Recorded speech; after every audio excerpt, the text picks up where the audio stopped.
the City of Las Vegas Historic Preservation Commission for September the 27th, 2017. Are we in compliance with the open meeting law? Yes, we are. Please call the roll. Chair Swalwell? Here. Vice Chair White? Here. Commissioner Beck? Excuse Commissioner Bellis? Excuse Commissioner Cosgrove? Excuse Commissioner Hotchkiss? Excuse Commissioner Klink? Here. Commissioner Laramie? Here. Commissioner Levine? Here. Commissioner McMillan Arnold? Present. Commissioner Surface? Excuse Commissioner Langston? Here. And you do have a quorum. Thank you. Item number 2, public comment during this portion of the agenda must be limited to matters on the agenda for action. If you wish to be heard, please come to the microphone and give your name for the record. The amount of discussion, as well as the amount of time any single speaker is allowed, may be limited. The public is also welcome to make any comments as each item is being heard by the board, and we will hear comments before we take a vote. Would anybody like to speak at this point? Hearing, seeing none, let's move on to item number 4. For possible action, approve the final minutes by reference to the regular meeting of August 23rd, 2017. Look for a motion. So moved. We have a motion. Any discussion? Hearing none, all those in favor say aye.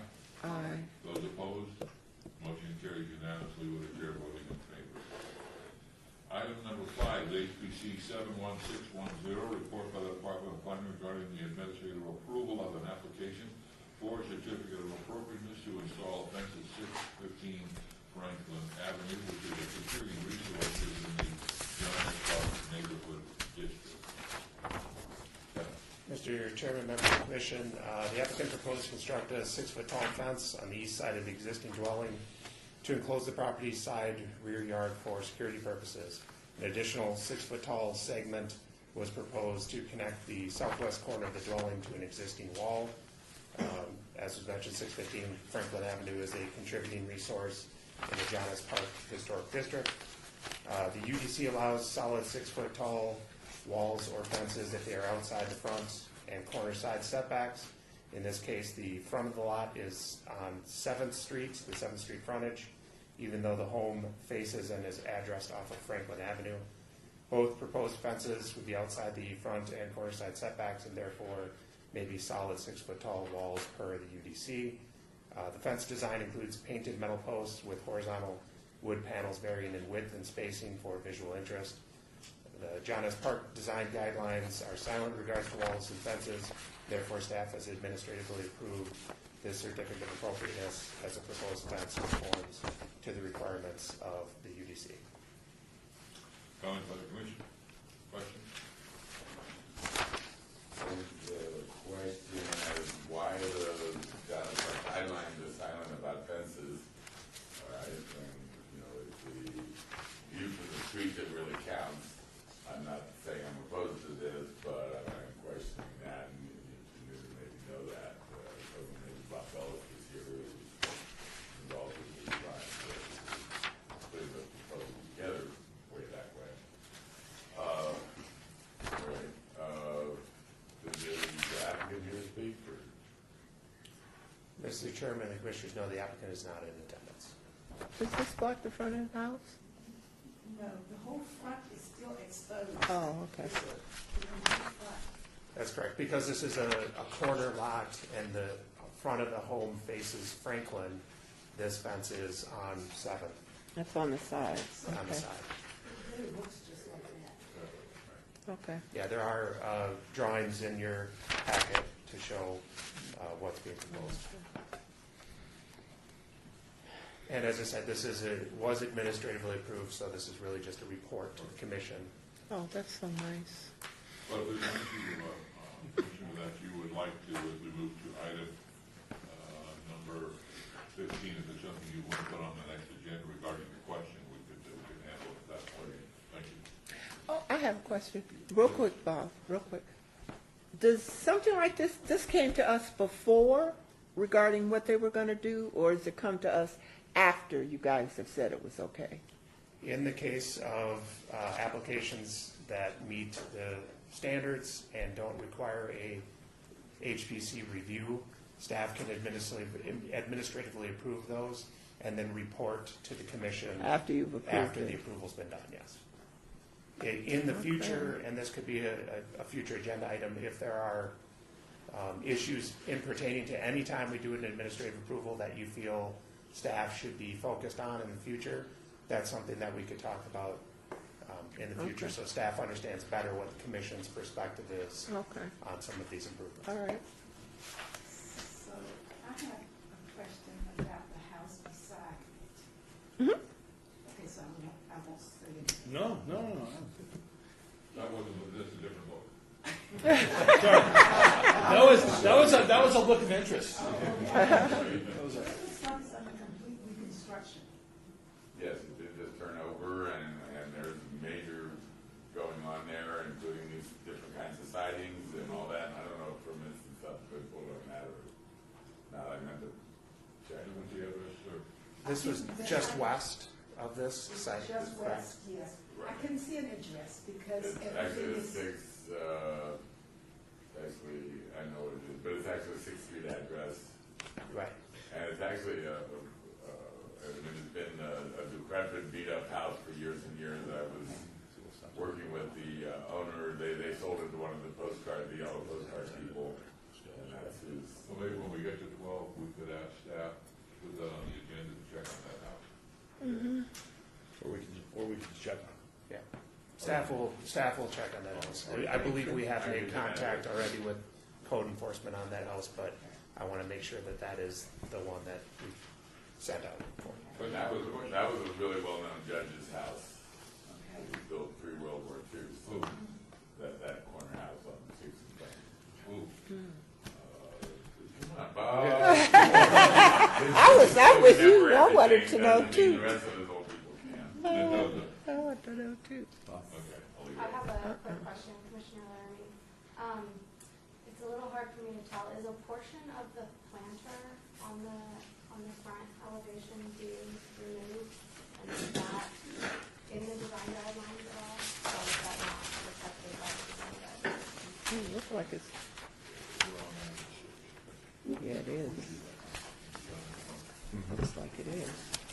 Well, there's an existing gate there now. That wasn't that existing gate that was passed. The planter under the. When we just under the end of the house? Yeah.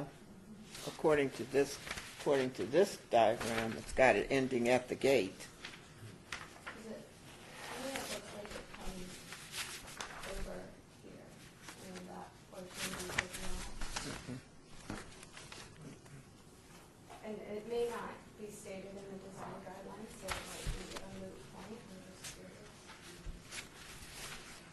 Mr. Chairman, members of the commission, Dan Kerner has It's pulled up a extended. photo. It's not a planter, it's just a low wall that's there. It's a low wall. Yeah. So it's not actually part of the architecture of the house necessarily. Okay. For the record, that was here. Thank you. Further comments on item 6? Hearing none, let's move, 5. Let's move on to item number 6, which is HPC 71611, discussion for action regarding the establishment of a subcommittee to review any changes to the historic El Portal Theater building at 310 Fremont Street.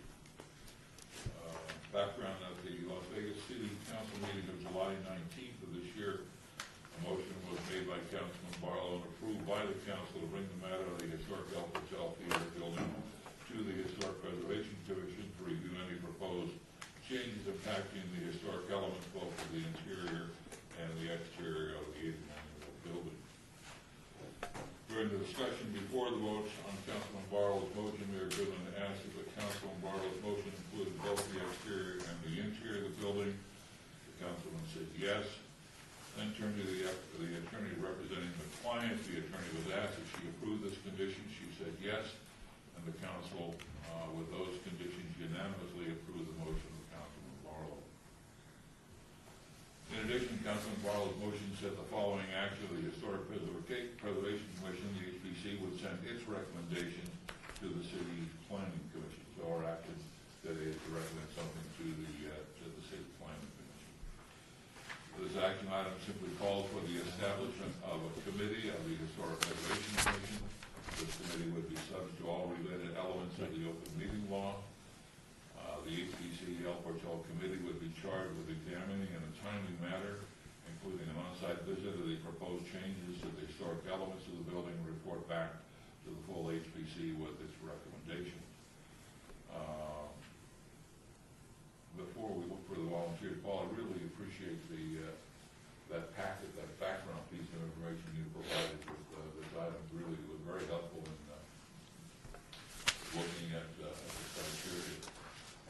And thinking about this, the issue is, if the committee were to meet in a group, it would come under the open meeting law, but it doesn't stop any of you of the committee from meeting or from going there individually. And then rather than holding a public meeting individually, you would come back and you report individually to the group. But we're establishing a committee. Right. Can we not go there as a committee? If you go there as a committee, you would have to post the meeting. Chairman, Yes.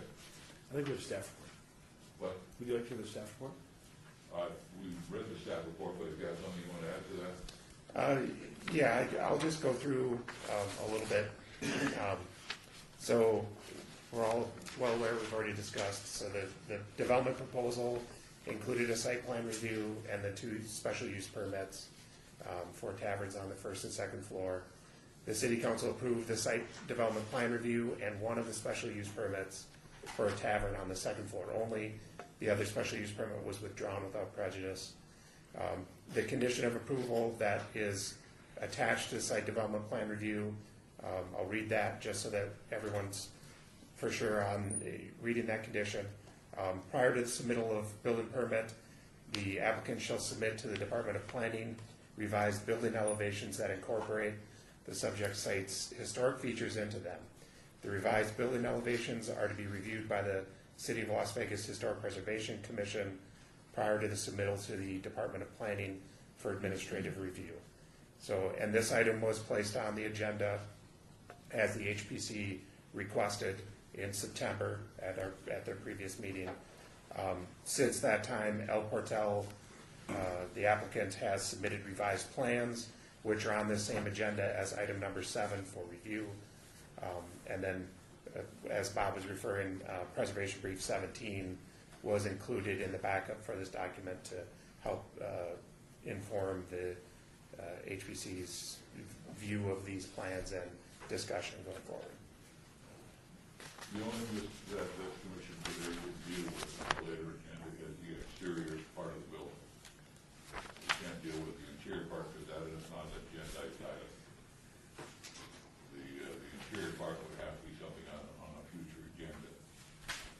Yes, and Mr. Chair, members of the commission, the other thing I would say is we need to, as we discuss this item, number 6, it needs to be solely about the subcommittee and the review process, not about the actual plans themselves, because there is a separate agenda item for that discussion. Okay. So we need to focus deliberation solely on the subcommittee, the potential subcommittee, and the process.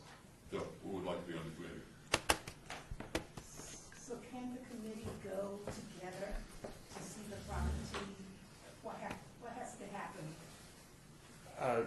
Mr. Chairman, members of the committee, as long as there's not a quorum of the HPC, I would think that going to the property together wouldn't be a problem. So as long as the subcommittee It doesn't consists of include 3 quorum. people, 4 people, that's it, Correct. right? I would fully disagree. I don't think it's not. If a quorum of the committee goes, then it's, The whole committee. He said it has to be less than a quorum. He said Right. less than a quorum of the whole HPC. of the whole HPC. no, But I don't of think the that's- committee. Otherwise, it would have to be Sure. noticed. But we'll have Jim Lewis clarify that. So is I think I heard the question out of one ear. The question is, can everybody as a group go down Include to? every member of the committee. It's a committee. Yeah, okay, so, this is kind of a tricky one, but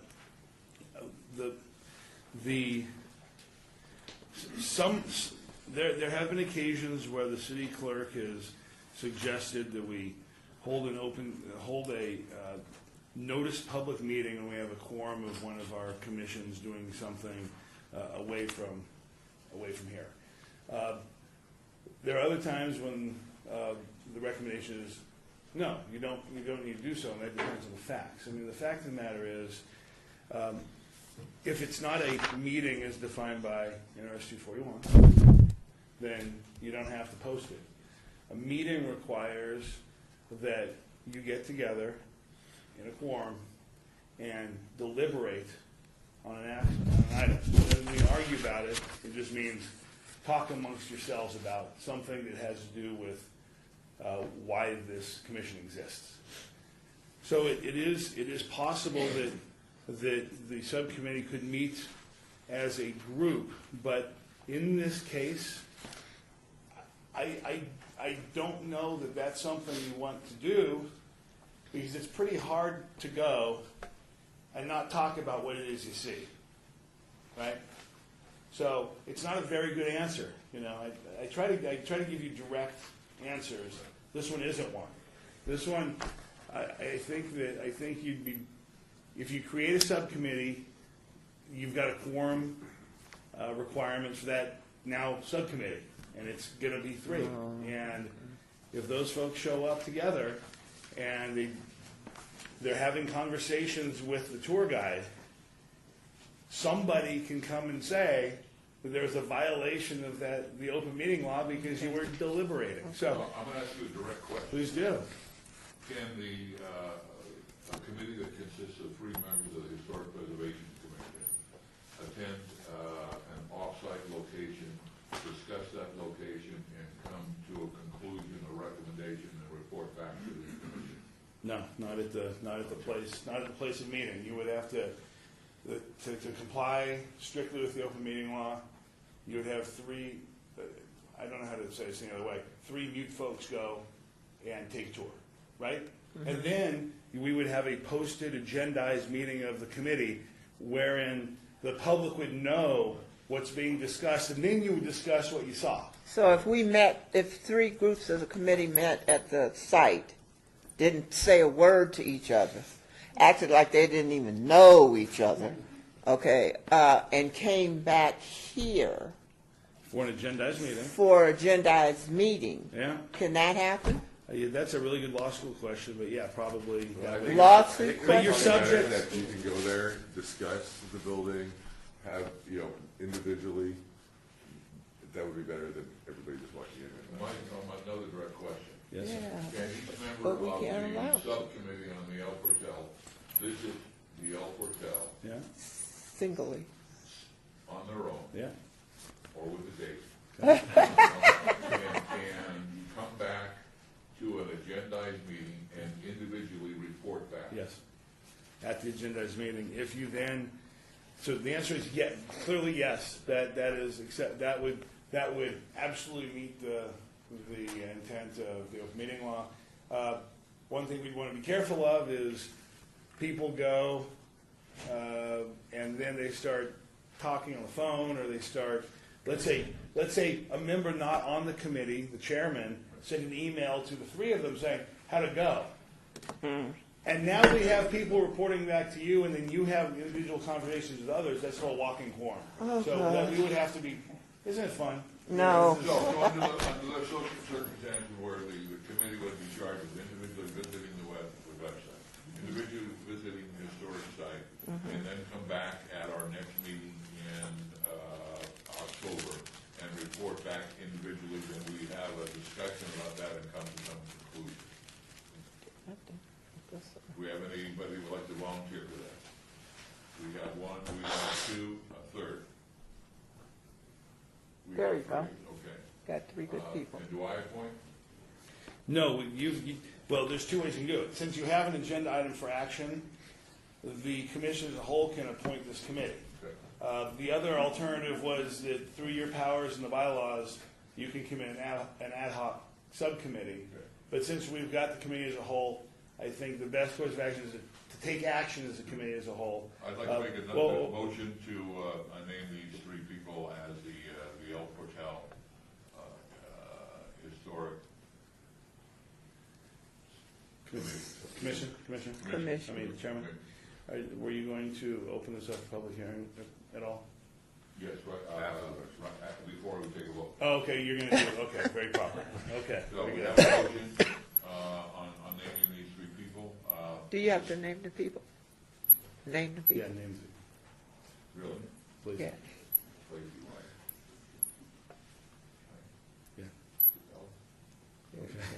Yeah.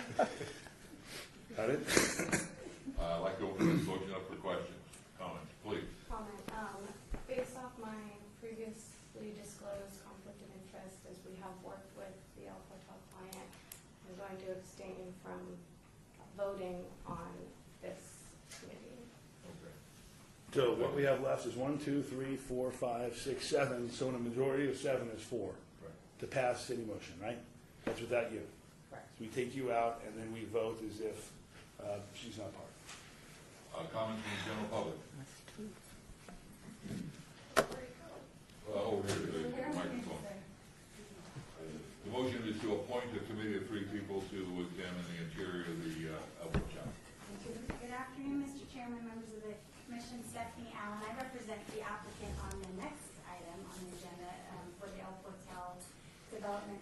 And we're happy to be here. We appreciate your input.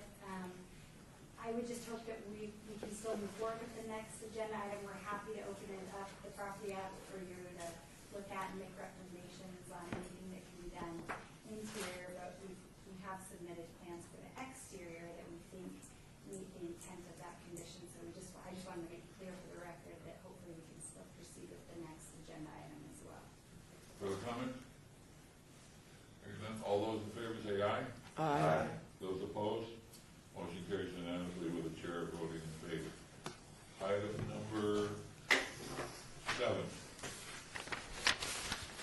HPC 71612, discussion for possible action on a review of regarding the building plans for the historic El Portal Theater and the incorporation of the site's historic features into those plans at 310 Fremont Street.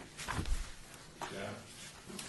Mr. Chairman, members of the commission, development proposal including the site development plan review, SDR 69675, to allow the redevelopment of the El Portal Theater into a 2-level food court with tavern on the second floor of the facility. City Council approved that site development plan review with the condition of approval that's included in the staff report and has been read previously at this meeting. The applicant has submitted revised plans for review by the HPC. Those plans were attached to the report. Good, thank you. Just make sure for everybody that this is the City of Las Vegas Historic Preservation Commission. And under 19.10.150, I'm just going to read the beginning part of that under which we operate.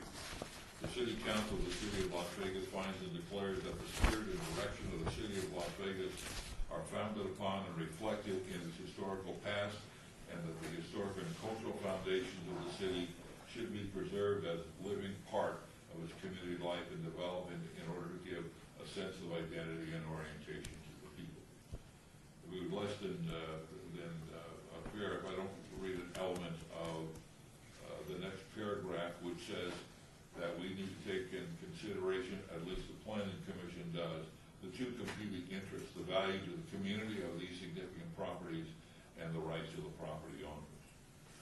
So, as we talked about before, the City Council on July the 19th of this year, Councilman Barlow made a motion that was approved by the council to set this matter before the Historic Preservation Commission to review any change impacting the historic elements of the exterior of the 89-year-old building. The interior was also mentioned. So I would try and think staff would be the best approach. Council, you want to make a presentation of the remote change, or we can just start with questions from the whichever way staff. Do you have a process that you'd like to recommend? Mr. Chairman, I think having the applicant make a presentation would probably be beneficial. Before I just want to put on the record again that I'll be refraining from this discussion and vote because in my role with Nevada Preservation Foundation, we have worked with the applicant on this particular item.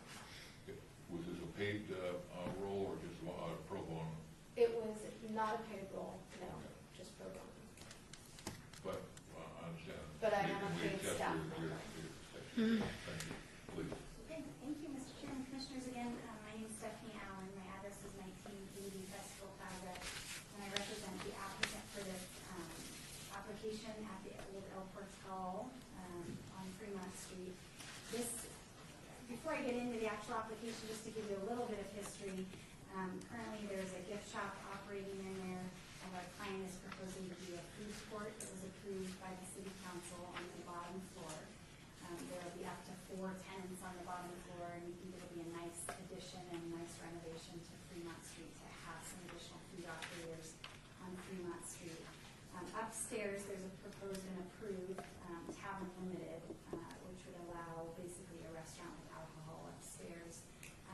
It'll be more of a destination location, like a Born and Raised or some of the other operators around town are working on providing a tenant for upstairs right now. But they've been talking with Starbucks, they've been talking with a couple other food operators for downstairs. So what was originally, and just to give a little bit of background, at the beginning of the year before we submitted anything, we came to the city and said, we realize this is an old building, there's a plaque on the wall, is this designated as a historic building that we need to do something prior to submitting, and we understood it was not designated, or we would have come to you all a long time ago, several months ago. Fortunately, at the Planning Commission meeting, there were a couple folks that did come and express some concerns with preserving some of the historic nature, and the applicant was more than willing to do that. So we started discussions in June about changes to these plans, and the city council agreed to the condition that you all heard right into the record, which basically said that prior to being able to pull any permits for this, we would bring the plans to the Department of Planning, have you all review them, and then the planning department would be able to administratively approve those changes to incorporate some historical elements. The condition as it reads, I believe, applies to the exterior elevations, but we did say at the meeting that we'd be happy to let you all take a look at it, and if you have suggestions, we can certainly incorporate some things. The intent is not to rehab the building, and when you all come or the subcommittee comes, you'll see there's been a number of iterations inside the building. So to the extent that the work is there, we can do that. For the record, I push my disapproval of staff's rendering of what the motion was before the city council.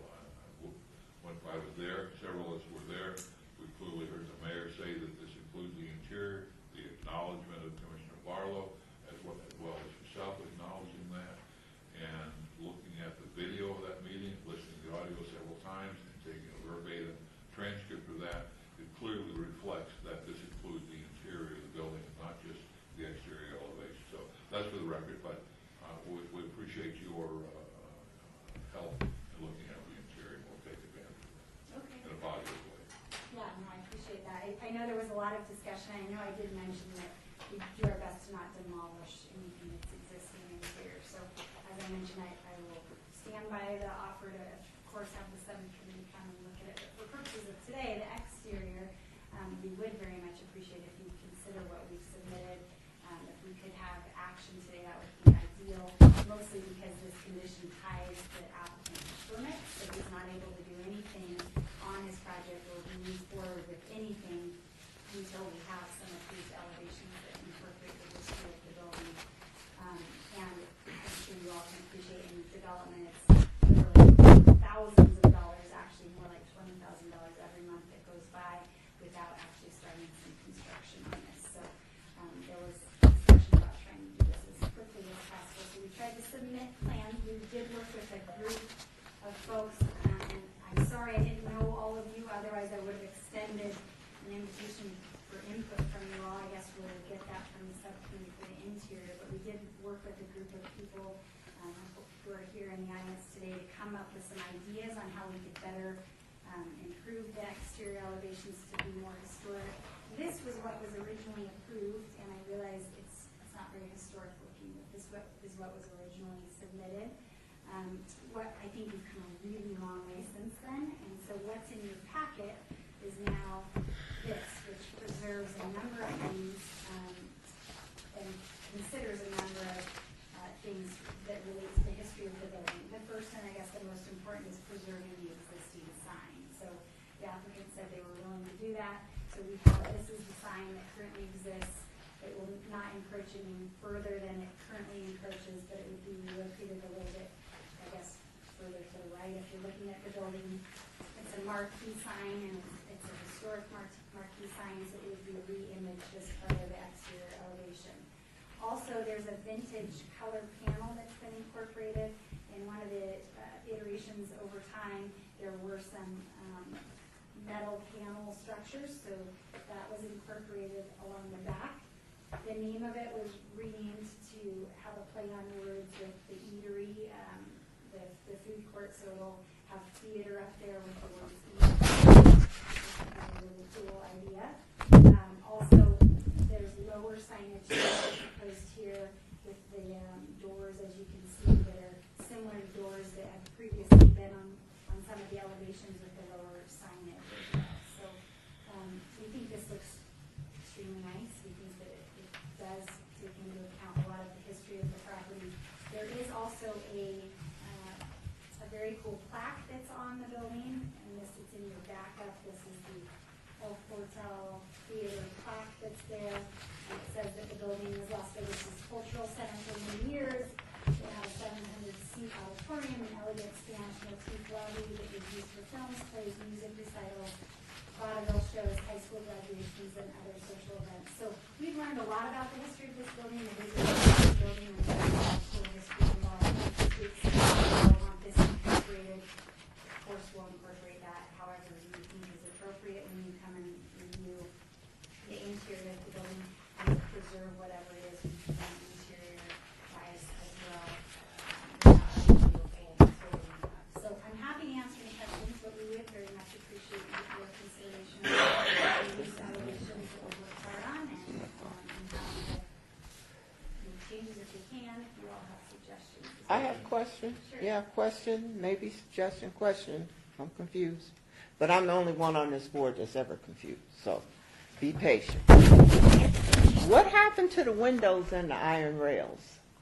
So that's a very good question, actually. So the top is going to be, it was approved for a tavern limited, so the wall will be pushed back and opened up so that there's an open view for people to watch the Fremont Street. A question. Windows aren't iron rails. They're going to still be these right here? This right here, these windows, where these iron rails were? Right, they'll be, Are they gone? they'll be gone. They will be. But if there's something you can do with it, you can. I have a You're problem with removing that whole Yep. portion of the facade and pushing it back. Correct. Because the reason is that the Tavern Limited, we thought would be really cool to be able to sit and watch the show, at a restaurant on that second level. So that was the concept there. In the drawing, he's got 3 elements below. Are those overhead coiling doors? Roll-up doors? Yes, they'll be roll-up doors, yes. So during the day, so are those doors going to be closed? Will it look like this? They'll be open during the day so that it'll be a food court, so there'll be seats inside, people can walk in, grab food and sit down, but they'll be rolled up during the day. Other than the sign, the only thing that was actually preserved was the sign. That's all you guys preserved. And I get passionate in these things, so don't take anything that how I say stuff personally, don't, because I get very aggressive sometimes. But the only thing that I see that you preserved was the sign. Would caution, I caution as chairman, at the beginning of the meeting, at the end of the meeting, that any speakers should not be redundant. I'm going to be redundant. I'm going to break my rule in the sense that the sequence of events, some of the high points have already been covered here, so I think I'll be able to skip over them, but I'm redundant, forgive me. On the page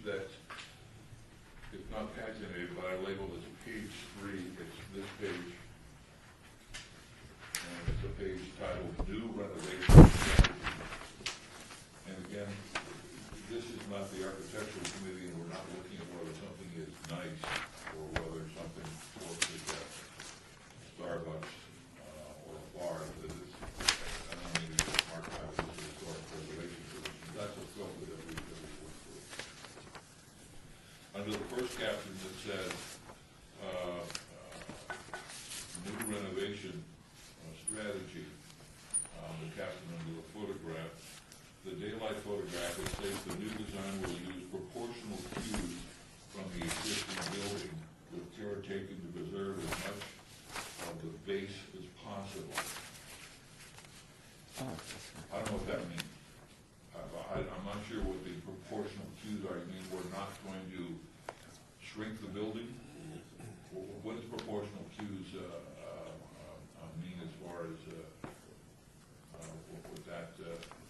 And care is taken to preserve as much of the critical portion of the base.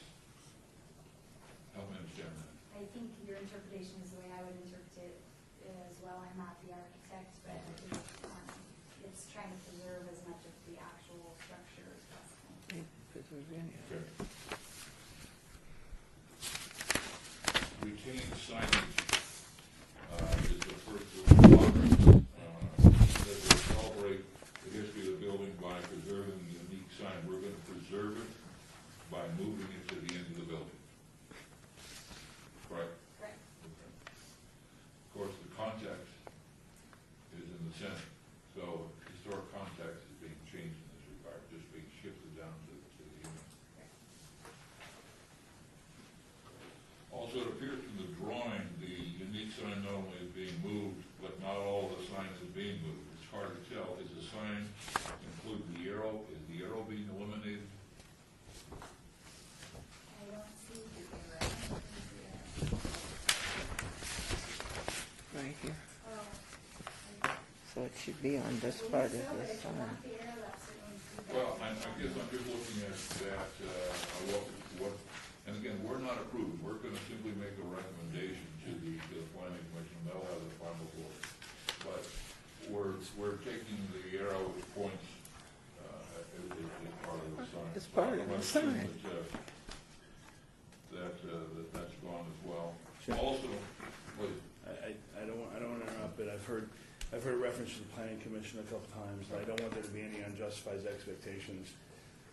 Our approved condition by the city council says it goes to the planning department for review. Well, I'm sorry. I just wanted to make sure No, that that's correct. there wasn't Planning department. some My mistake. expectation that it was going back to the planning commission. Just wanted to clarify that for everybody. With the exact word in the language. Okay.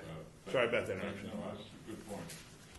And then the last point on the sign, the existing El Portel sign has neon accents. Another place in the proposal says, quote, the strategy will build on LED. Will the neon sign be replaced by LEDs? So this portion will remain as it is with the neon signs. This portion will be an LED sign. The idea behind that was to allow the show to synchronize with the LED sign. So, But the neon elements of whatever is moved will be maintained. On that same page, it says, under maintain marquee, it says preserve marquee for tenant signage. I don't, why that's a historic reference, because there is no historic marquee left. What historic marquee are you referring to? just this sign. That's my understanding. Well, I think it's different from the retaining the sign. I think the marquee is a reference to something else. The Indians Arts and Crafts double side is flat to the wall, right? But that's not part of the original marquee. That's not, that's, No. But I don't know what marquee we're talking about, because certainly the sign is not a marquee. In this picture, the reference is North Alaska. This was a big, it came out into the sidewalk. Big triangle, that's no longer there. So this will be That's similar. this has It'll have neon accents. Neon, one okay. triangle, I guess, instead of two triangles. So maybe that's good. So it says preserve, so we're not preserving.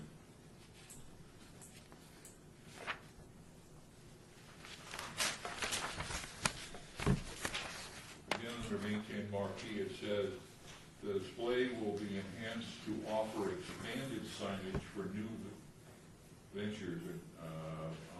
Where is the proposed enhancement in the expanded signage will that take place? Is that the same as the marquee? Correct, right here, this portion right here. Okay, well, that's, again, that's nothing to do with this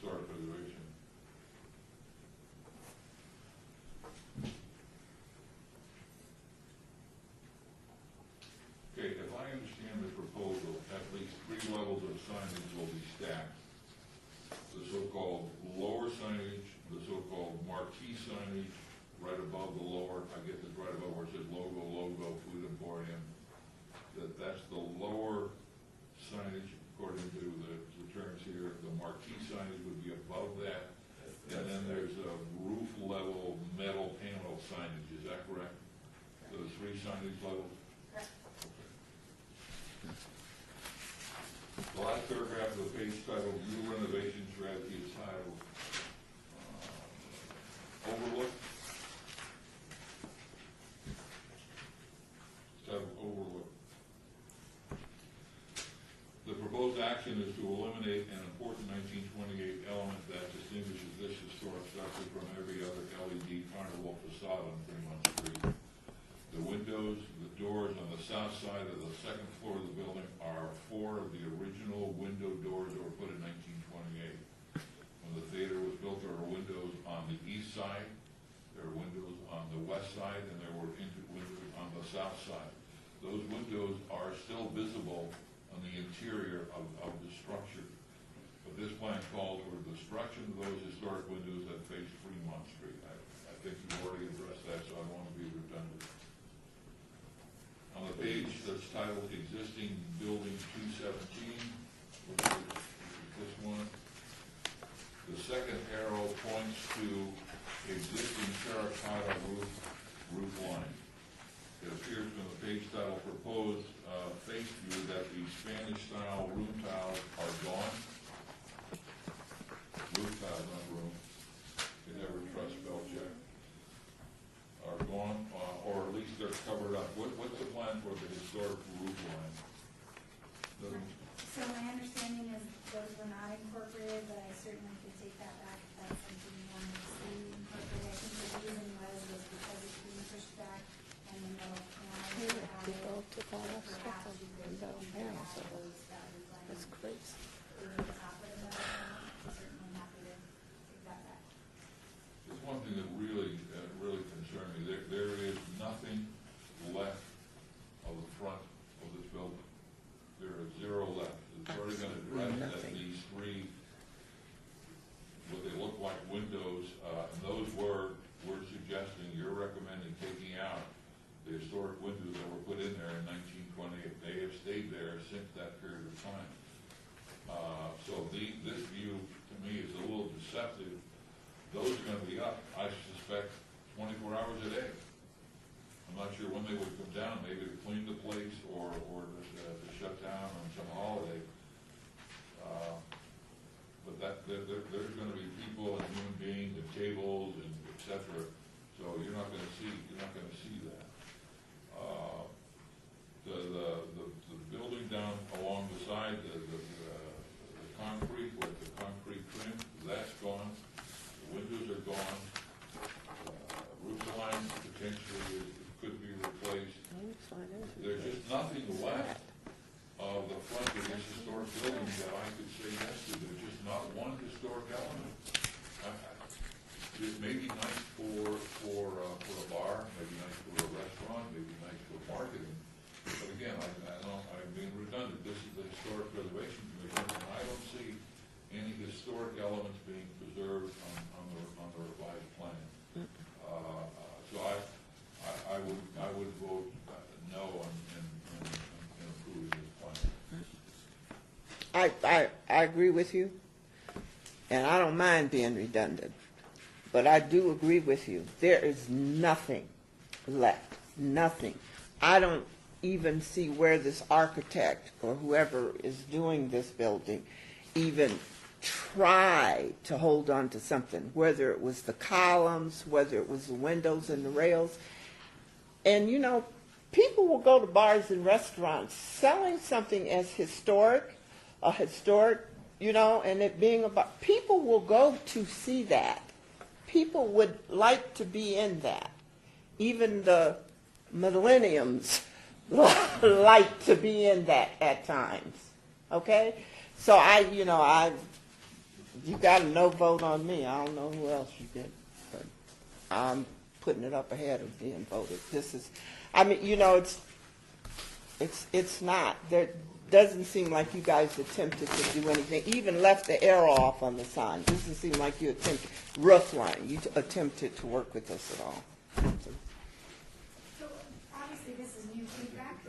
If I could, I'm sorry, I don't want to. No problem, no problem. That's what I'm here for. And so we're happy to consider, I don't want you to think that this is the end all be all. We're Okay. happy to consider things, so if there's things like an arrow that you want to do, of course we'll do that. The roof line, as I mentioned, that may be a very simple thing to add. The windows are probably a harder thing to change, but those are the three things I've heard. And see, and the windows are extremely historic, even, I would also say. There was the 4 of LED The LED signage, which And the was, LED. I know on the first plan was a huge LED panel.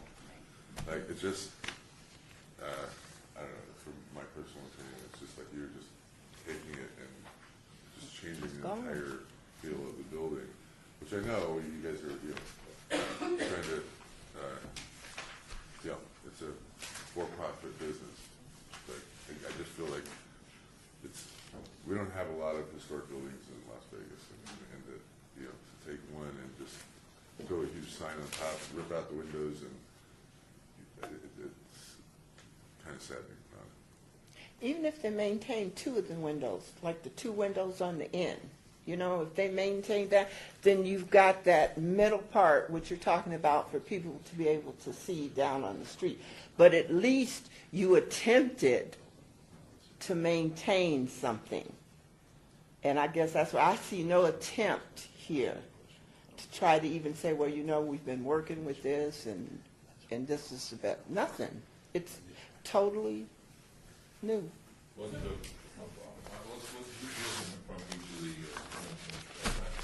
I think from a professional opinion, and that comes from a number of years of doing historic preservation, restoration, of doing adaptive reuse, which includes Neon Museum. I think you need to have a discussion with your architect. I understand proportion being an architect, and I don't believe, though the verbiage is there, I don't believe it is followed through in what you've done. I don't believe in terms of any sort of adaptive reuse you've been successful. And I don't know that I want to sit here and tell you what to do. I believe in the competency of architects, and I think you need to, as an owner or an owner's rep, press him or her to do a better job in his profession of adaptive reuse and not just add verbiage to a piece of paper that is hollow and meaningless. I think thus far they've not fulfilled your client's expectations. So on a professional level, he needs to do better. I'm in concurrence. If I saw this building for the first time ever, there's nothing about it that says that this is an historic building whatsoever. And I would vote no for this plan, for this design right here. All right, doesn't do anything for me whatsoever in terms of historic preservation. Anybody like that? I have nothing to add. I'll just say ditto. Chair, I'd just like to add it, as far as like Phil said, I'm a graduate of Columbia's Graduate School of Architecture, Planning and Preservation, one of the few architecture schools in the United States that has a preservation track and curriculum. And in looking at this, I don't want to defame Atlas architecture, but if you hold up the 2 exhibits and look at them side by side, it's a total neglect to preserve anything of the structure. So I would be very eager to vote no on this particular submittal and have the architect or the owner retain someone with the competency to look at adaptive reuse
would still like to see us put this matter to a vote, a motion that we either accept or we don't this particular artist rendering and present architectural rendering, so that the planning department is really clear of the voice that we were coming with, and would almost like to use Patrick's language as the exact motion, but that would be, so I'm open whichever way that this commission would like to do it.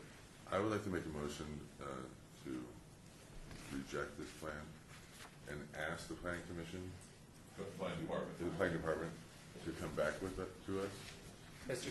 Chairman, sorry, I don't mean to interrupt the motion, but were you going to do a public comment on this After I make a motion. after the motion? Okay. But to ask the planning department, to ask the developer, or the owners to come back with another plan so that we can review that plan. Okay. So basically, we're telling the planning department that we reviewed this presentation, reviewed this application, and our feeling is it doesn't meet the historical criteria which we're charged with. We'd like the planning department to ask the applicants to come back with another plan before us. That's the motion. Can you say, I'm sorry, can you say it one more time for the clerk?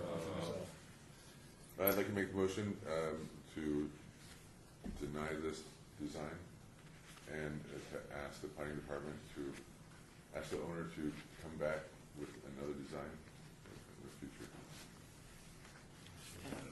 Public comment.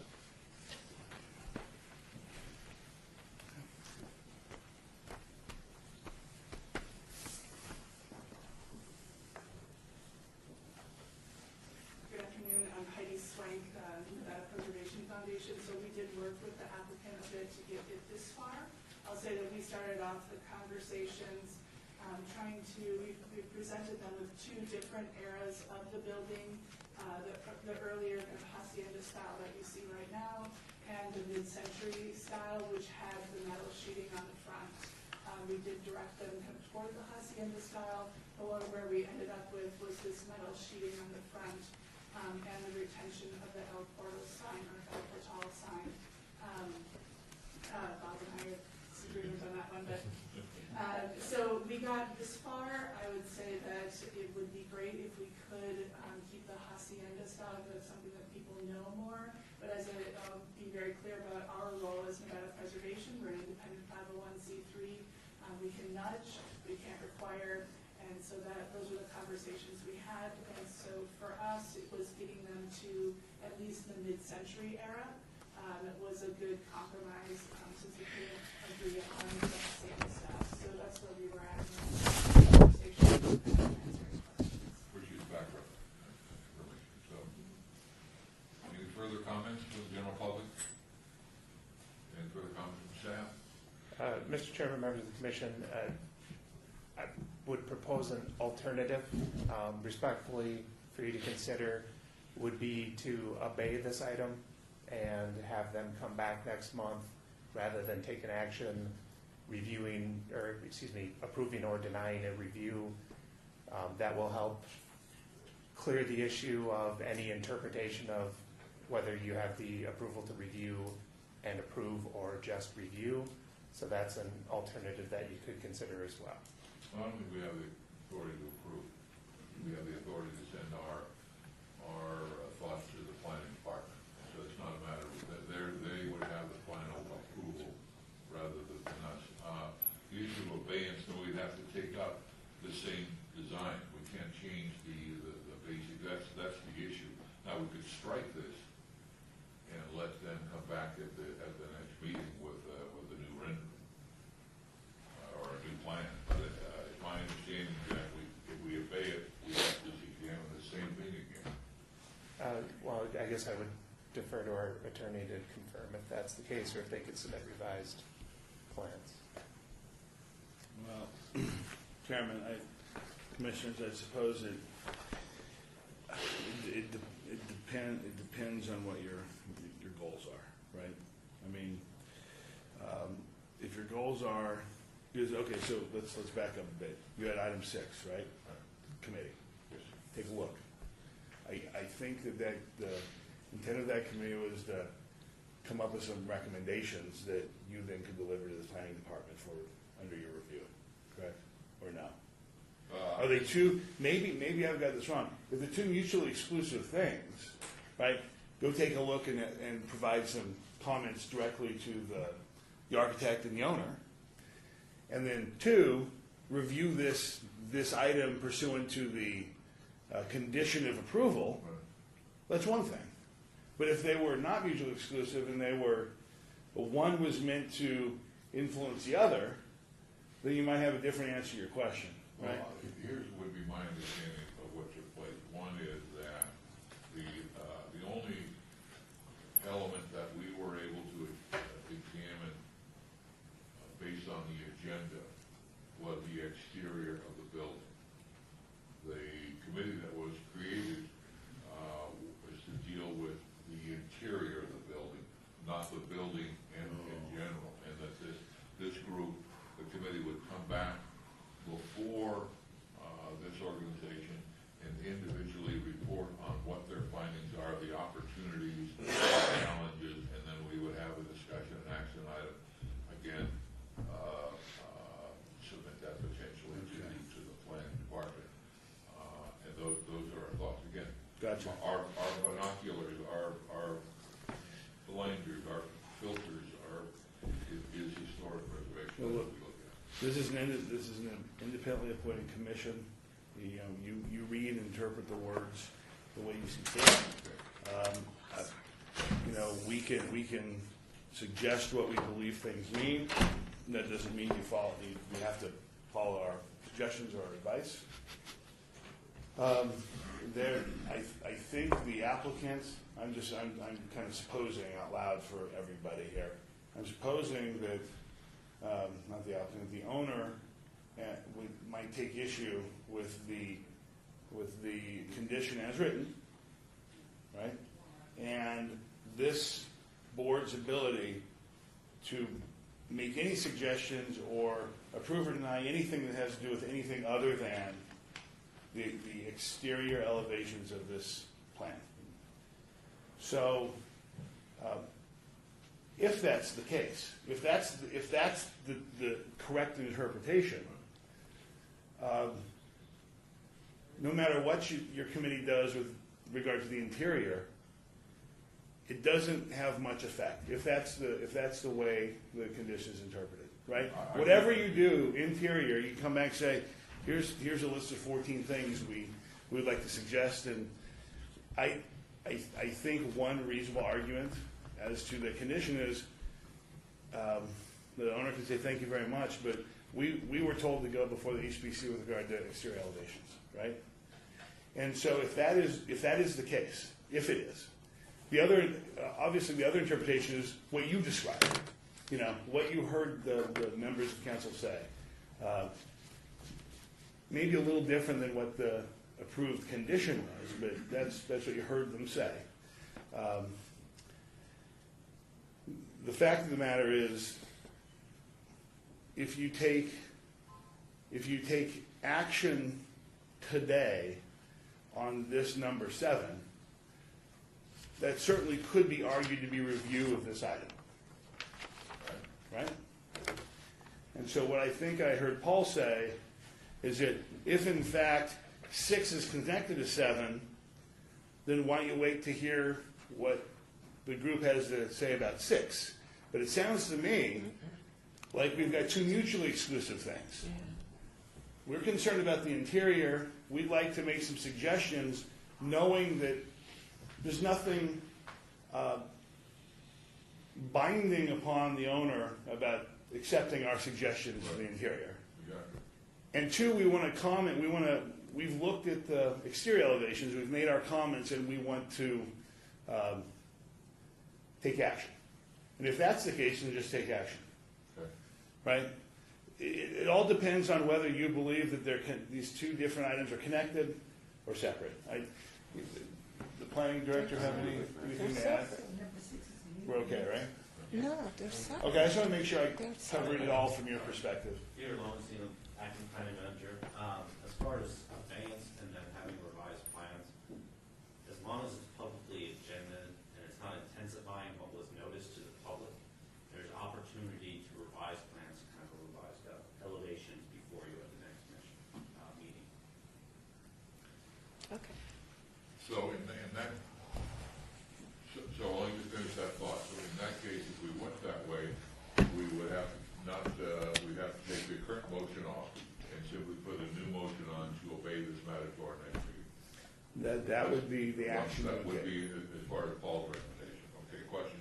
Then how do we actually tell the planning department, please listen to what we said and please, That would be the next, at our next meeting.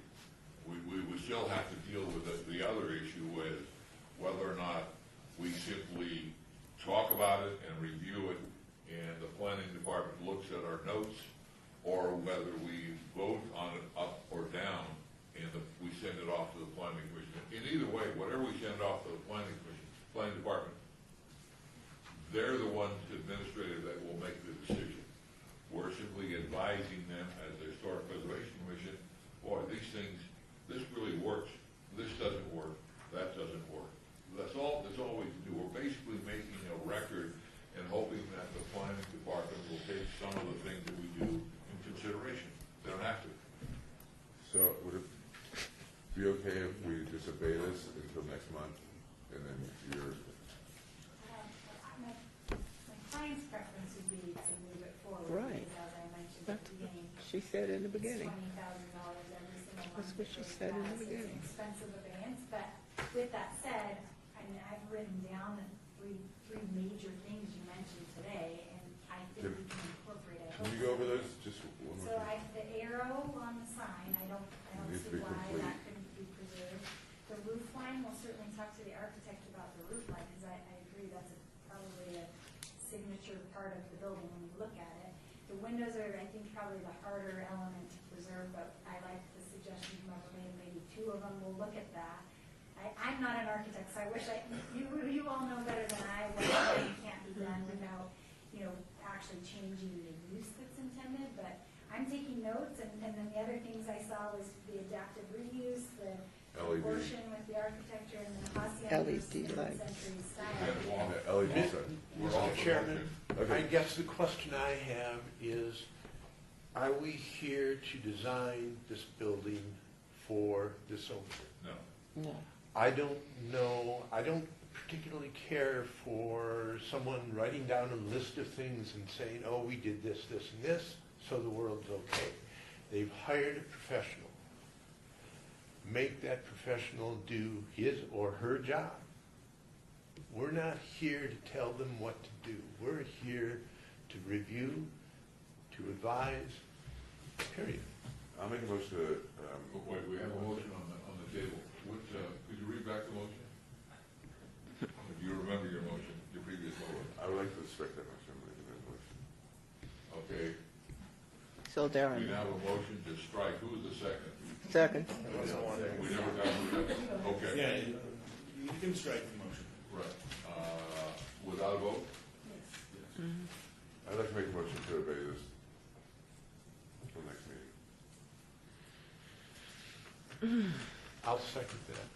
with the hope that they'll come back with something better that would be more, I think there's tons of input, and so it's, like Pat said, I think it's, yeah, absolutely. Public discussion, the motion is to obey this item until our next meeting. At which time we will also likely have a report from the interior. Not a report, individual report. All those in favor say aye. Aye. Those opposed? Aye. You're opposed. Yes. So, we had how many ayes? 1, 2, 3, 4, 5, 6. Okay. Chair voted in favor, so the item 7 passed. Hope you are able to take some of that back to the, I have a question.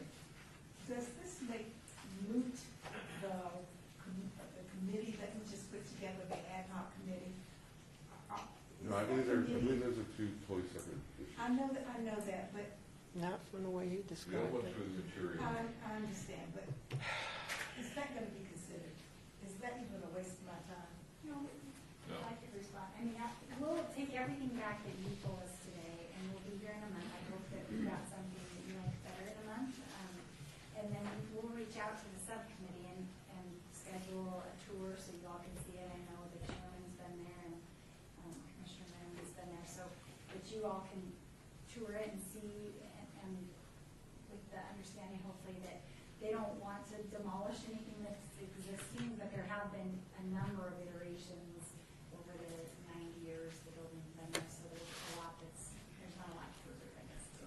Even if the building as proposed is approved by the building department, plan department, and if the interior is gutted and approved by the plan department, and the thoughts of the committee are rejected, there still will be a record of the historic elements of that building that HPC has made, and maybe the next building and the next building, and I don't want to give up on this building. Where do you plan to put the historic plaque that's there already? We'll listen to whatever you suggest. Okay, I just want to know what you're going to do with Yeah, it. I'm not sure where there's space on it, but that's another. But thank you very Okay, much. thank you, appreciate it. And James Lewis, thank you for your input for the record. I would have rather made the architect come back with new plans. At his peak of the building, new plans the way he wanted to, I would have rather for us to tell the According architect. to my number, we are on number 9. We're on policy, that's why I checked. We are on number 8, HBC 71613, discussion for possible action regarding a historic preservation commission annual agency funding request. For Woodlawn Cemetery. Woodlawn All Cemetery. confused. Woodlawn Cemetery. Oh, this is, no, I understand, this is from our Centennial Legacy budget. I thought it was Centennial Commission. For $4,834. So, staff? Yes, Mr. Chair, members of the commission, the Centennial Las Vegas Genealogy Society applied for grant funding through the HPC Small Grant Program. The applicants for the grant proposal are in attendance and are available to answer any questions from the commission. This would be, at your previous month's meeting, this was introduced as an application that had been received. This would be the month to potentially take action on it. So that's why it is on the agenda as a possible action item. Did they come? Oh, did the society show up? I think that was a big question for me. Oh, Rick, please, welcome. Just for the record, this is, your name?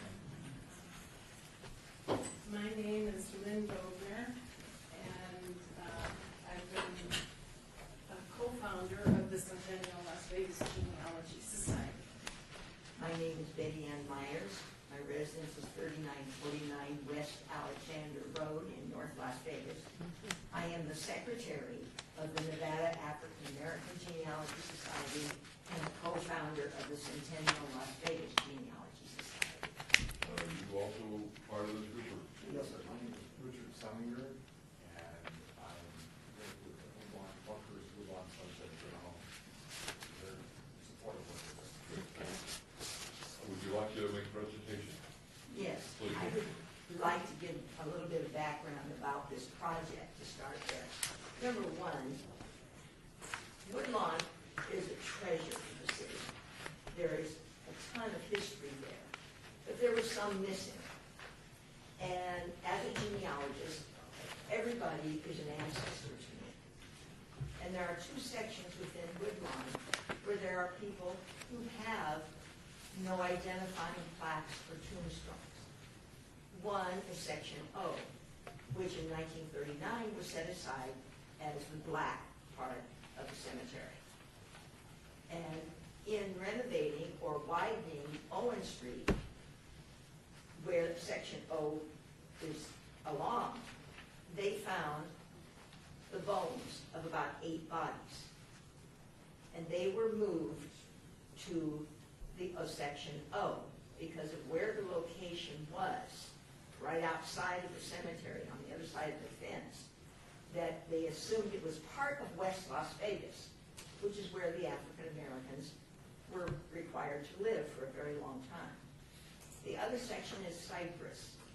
Cypress has various kinds of individuals buried there. There are people that the coroner has managed to identify and get a hold of relatives who have perhaps not the means nor the desire to provide any kind of plaque or memorial. There are people that they have identified, but they've not been able to find any relatives, and so therefore there is nothing there. There are others that they just can't identify. They don't know who they are.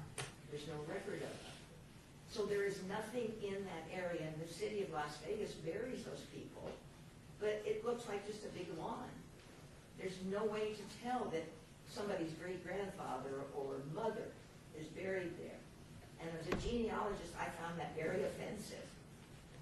So since the Woodlawn is part of the Pioneer Trail, we feel that erecting 2 monuments, which are provided in our application, to recognize those souls that are unknown to anyone at the moment, to honor them as they were people that someone at some time loved and knew. So like I said, I got very offensive about the whole thing and got on my high horse and wanted to know why they weren't recognized. And basically the reasons I just said is why they weren't. And so as a member of both genealogy societies, I felt that the Black area and the Cypress area should both each have their own memorial.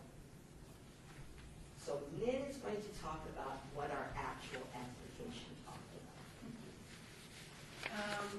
Yes, we do want to do these monuments, and we've worked a lot with Rick regarding what type of monuments, what kind of price we can get, which he did a terrific job. There will still be additional people that have no place to go. And sometimes the city does do cremation. These monuments have the capacity to take the remains and store them, both monuments. One would be a bench, one would be an obelisk. And we also are planning to do a big project for February, because that is Black History Month. And we want to include that community because there's many of the people that do not realize the bodies were reinterred, or that that was at one time the Black section of the cemetery. And we want to do a recording of what is presented that day so that it can go to perhaps Vice Chair White's section at UNLV and to different organizations in town. We need help with raising funds, going to be doing that. We have many plans of how to do things. We want to contact the libraries. We're working with one school that is doing some oral histories of the Black community, and those children also need to know about the cemetery and the people. We've done presentations there during reading week and things like that to get kids interested in this. And I guess basically it's something long overdue. And on the Pioneer Trail, the city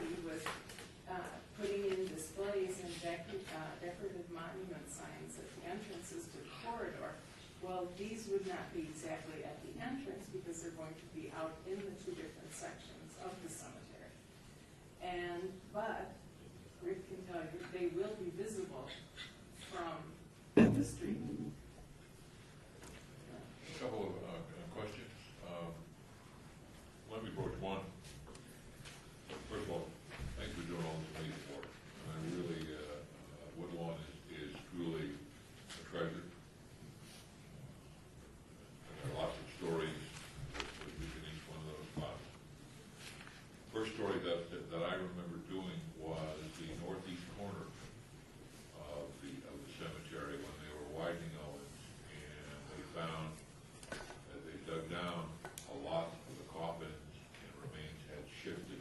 I don't know whether there's a natural spring there or, but they had shifted. So I'm assuming that some of that is what you're talking about. Was there an African-American section of the cemetery that was identified in the 20s, 30s? We have a record of... Yes, according to research we've done, in 1939, there was a 10-acre spot that was chose for the black. Well, I'm talking about the 20s or 30s. To my knowledge, they were just, it's lore, myth, that some of the people in the black community buried people in their backyards. And then eventually, when the section was opened up for the blacks, they moved them, they were reinterred. There was no actual cemetery in the west side that I've been able to find any record of. That, I don't know, I guess they were just buried wherever they wanted to be, I don't know. I really don't. There's no record of where, because we have a record of death, but we don't have a record of interment. True. But we do have 1939. The city council or city commission designated? yes, designated that 10-acre spot along Owen as section O, which was where the Africans Americans were. Where I was going was, how did we jump to the fact that the human beings that were disinterred were in fact African Americans? Well, they based it on where the location was. Section O is here, the fence is here, and the bodies were found right outside. And when did that occur? Because I'm talking about modern That was times. in 1970. Okay, that's all right. So was it that point three? Yes. And then other questions? I want to talk about the cost of the mine. Is it always been a privately owned cemetery, or is it city owned? It's city-owned. City owned. Well, managed by Bunker.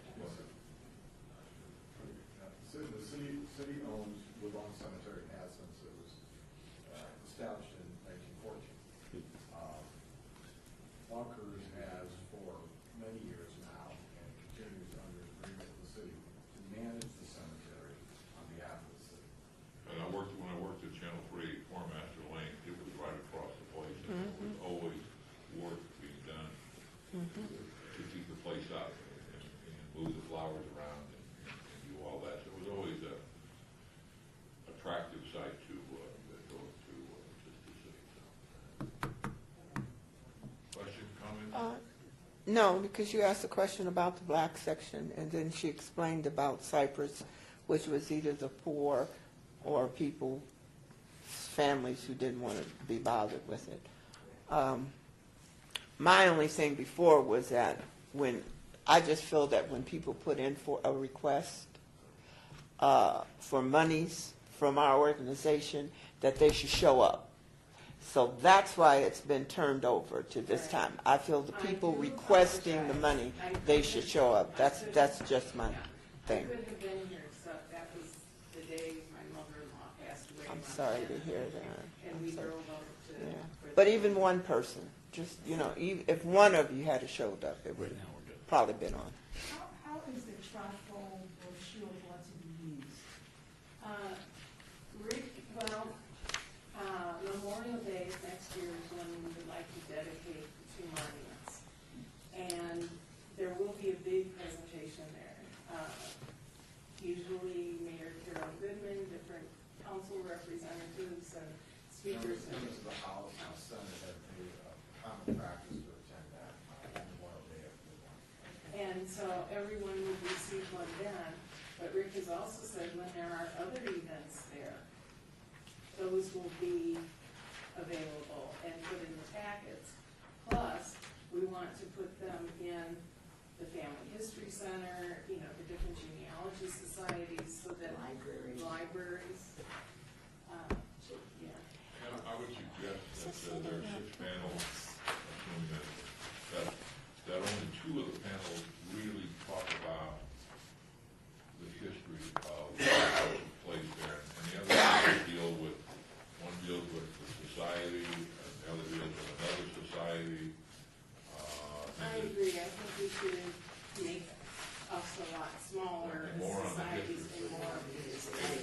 we've done so much more research.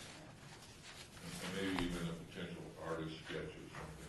So my question Very is, good idea. how much is it gonna cost Well, for the first printing. for the monument? Oh, for the monument, $1,560, as it stands now, and we want to. Both of them? Yes, sir, Yes. that's complete, all the engraving, Installed? installation, everything, sir. So you're asking for the down payment of 10%. Mhm. And we're with three different groups that do the stones, and he got us a 40% discount, so. Where's we the rest can't of the do money that. coming from? Pardon? And where's the rest of the money coming from after? We want to put in another grant request, with the Centennial Commission. Okay. Yeah, because that level would be before the Centennial Commission. Yes, yes. I just have another question, not for you, just out there. If the city manages Woodlawn, No, Bunker Brothers is, manages, but the city owns it. yes, The city of Las Vegas owns it. yes. Why is not the city paying something towards it? Well, we want to have a sit-down meeting with Earl and Goodman, and that's going to be the next project. Okay, I just want to know, I mean, they own it, it's historic, and I'm not saying historic just because they're blacks there, they're people, all races are there that were historical people at that time who've been buried there. Why isn't the city contributing some money? Question, that's all I want to know. I'm sorry. The only thing I just wanted to just inform and validate is that, yes, Woodlawn is clearly a historical site because it's actually registered with the National Historic Society.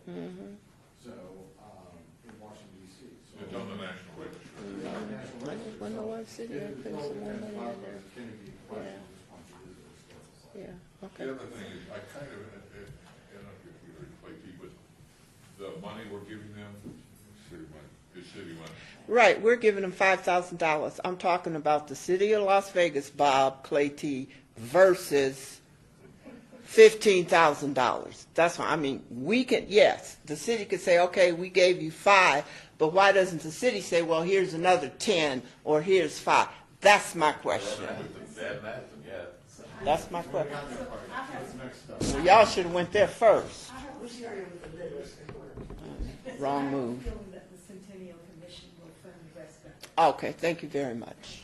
I have a. You warmed technical my heart. question, which might be more directed towards staff, but just looking at the grant itself and the budget, so it appears that kind of the stuff, the $700 or so listed under the supplies is mostly going towards your fundraising letter. Not all of it, no, because we have to send out invitations to different people for the delegation for the February meeting.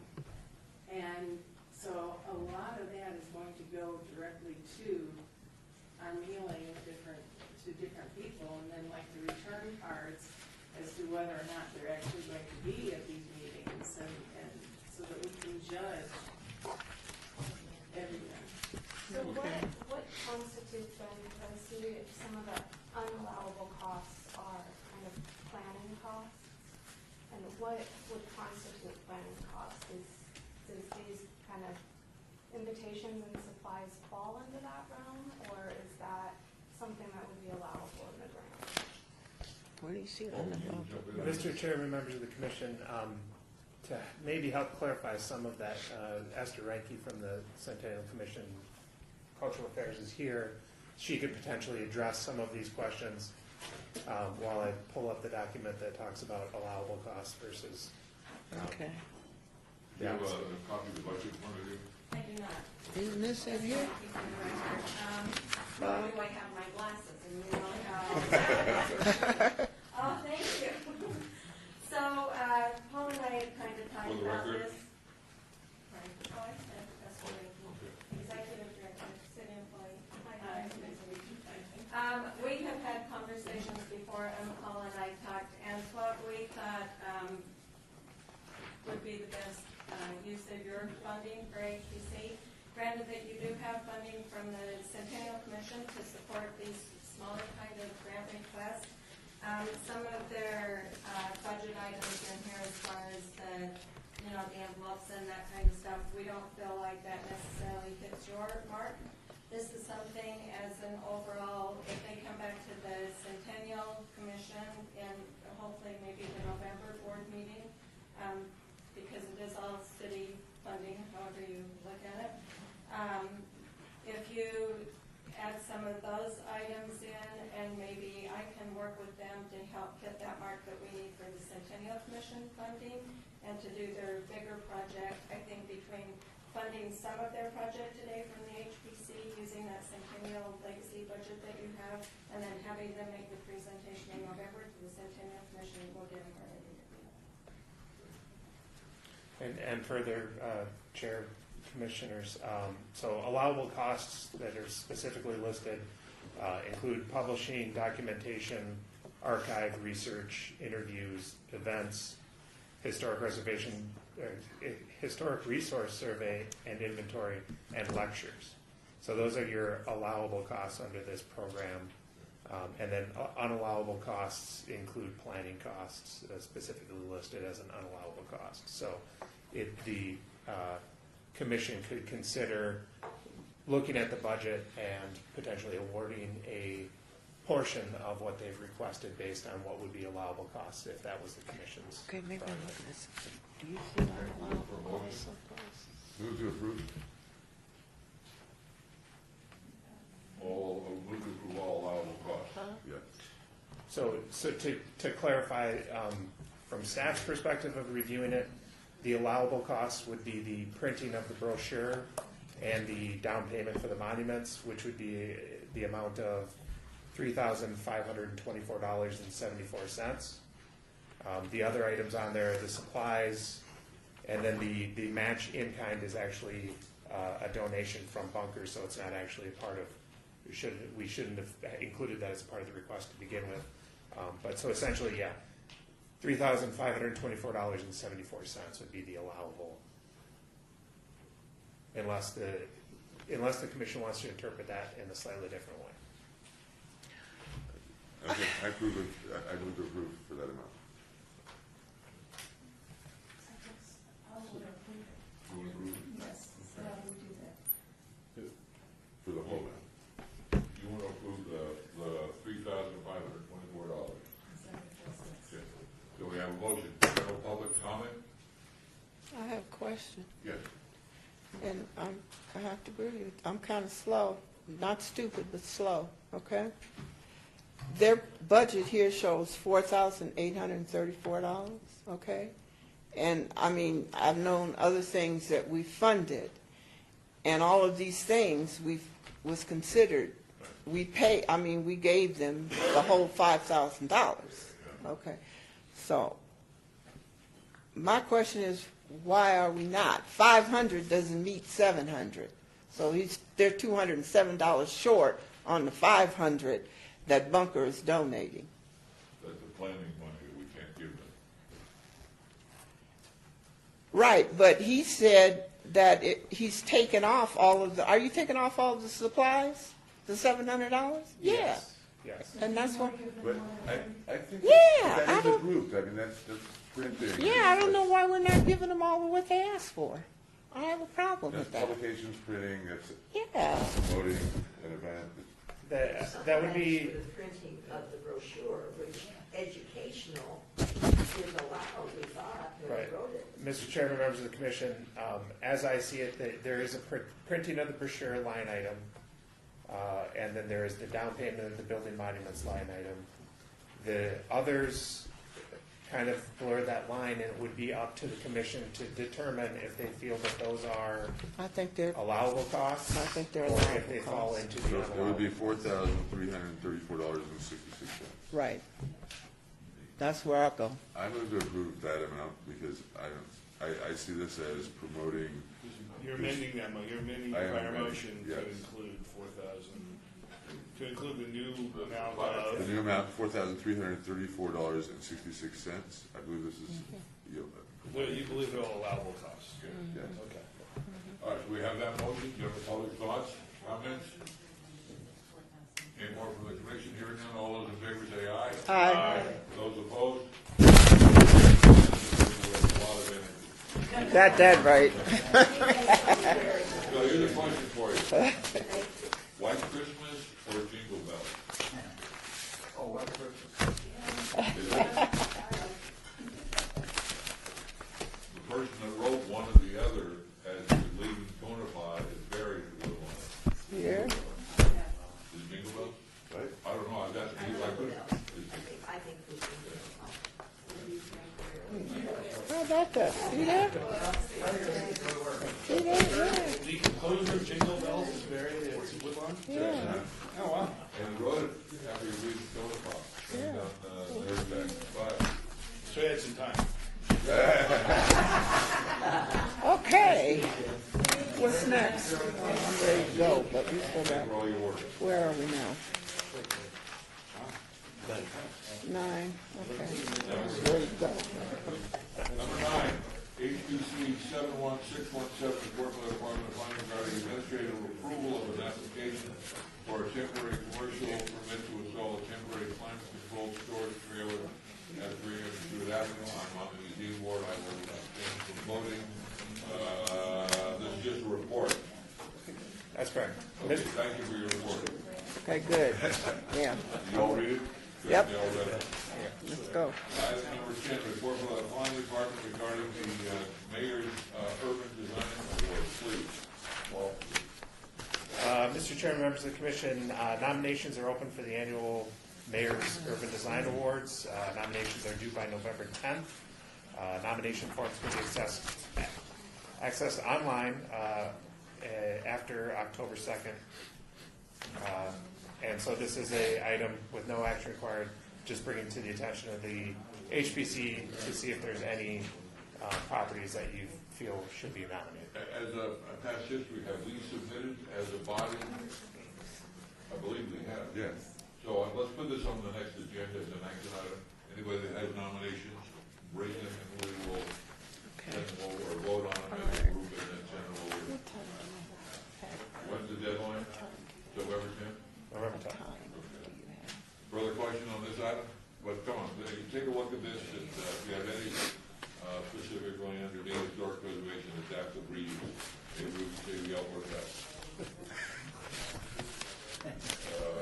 11, report by the Department of Planning regarding the planning project map.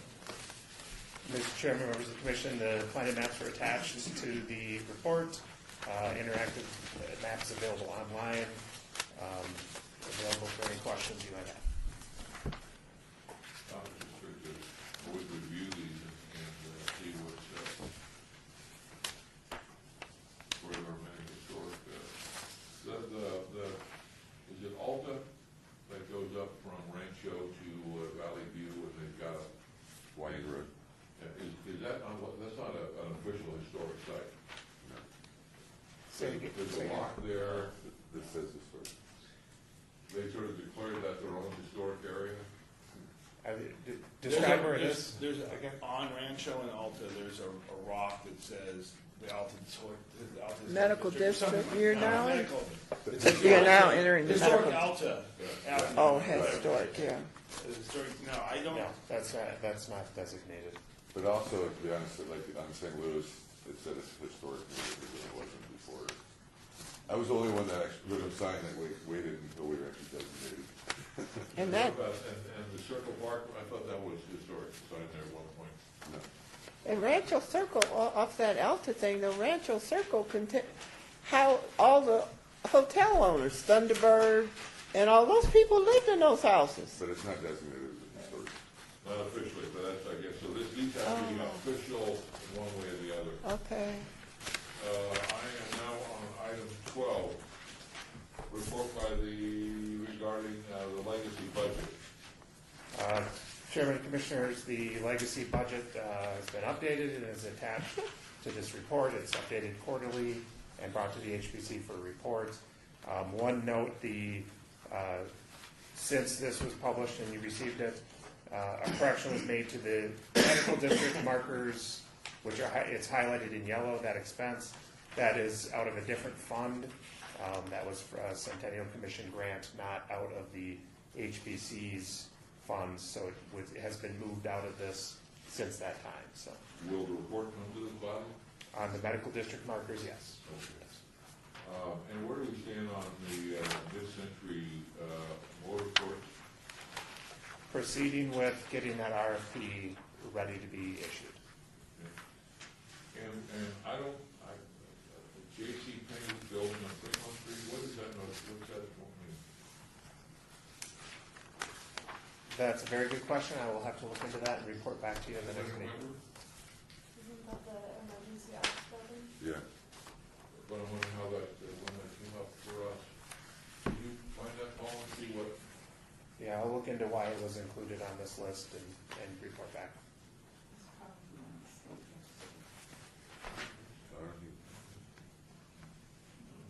I don't remember us dealing with the J.C. Penney's building, although that building's been there forever.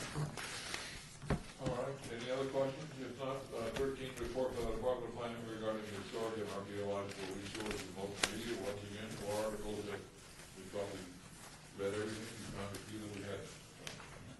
Really helpful.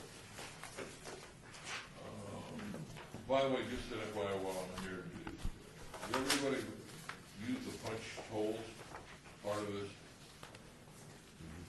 You do? Yeah. Oh, okay, good. I mean, we're trying to save you a work if we didn't have to punch the holes. The paper might already come punched for these. Oh, they do? It might. They pre-punched, okay. Yeah. 14, report by the Department of Planning regarding the project update list. Commissioners, Chair, the updated list is included. There have been no significant updates since the previous meeting, the last one again being that the City Council authorized nomination of the Reed Whipple building. So the banners for Brooklyn Square, when is that going to be done, because they look so tattered? Yeah, they were supposed to, I thought they were already. I will contact the ward office and talk to them about. Sorry. Dave Department of Planning. I can add that the Department of Planning was working with the Ward 5 offices on scheduling a Berkeley Square neighborhood meeting in which to present the sign topper design, which will take the place of the current banners, and then also the permanent metal banners, which will line Owens, D, and H Street. So we're working on it. So would you let us know about the meeting, please? Further comments?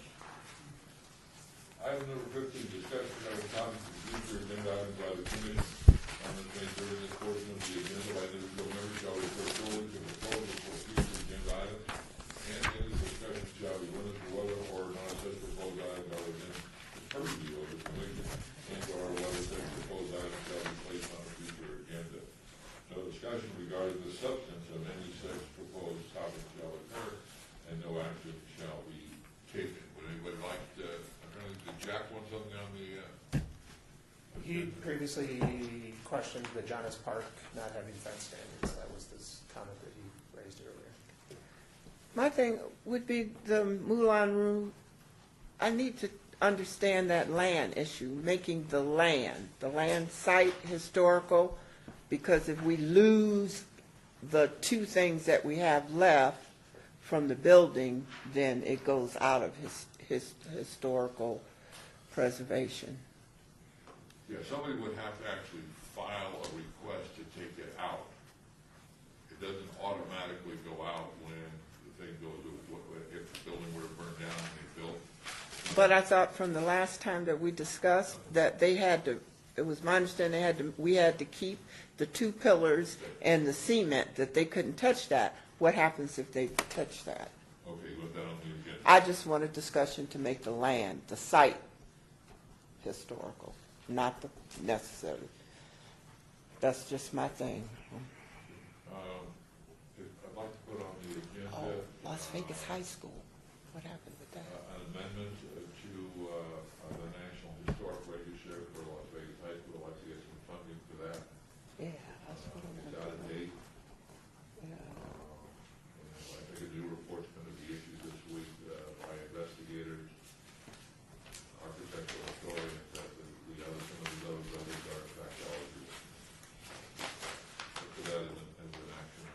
Sorry, Chair, just to clarify, local or national? What's happening with it locally? Since we've heard from that architect, we haven't received any plans or anything. No, there will be. I'll give you some comments on the 16th.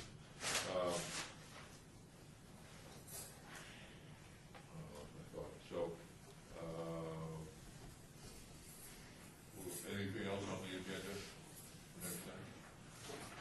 16, citizen participation, public comment during this portion of the agenda must be limited to matters within the jurisdiction of the board. If you wish to be heard, give your name for the record, the amount of discussion on a single subject, as well as the amount of time and allowed to be limited. Would anybody else like to prove to this time? Let me just say that the historic register, the city of Las Vegas, as well as the national register, the Las Vegas High School, there will be a meeting on October the 12th from 5 and 7 p.m. where the three architectural firms will present their plans for the future of the high school, and citizens will be allowed to vote after hearing the presentation. Do you know where that is? It'll be at the Las Vegas High School auditorium. I know what I wanted to ask you, and that was whether or not we could have on the city's website, maybe it's administrative matter, all the city register actually listed on the website, or the city's historic property register. That's just find it on the list. Further comments from the general public? Hearing none.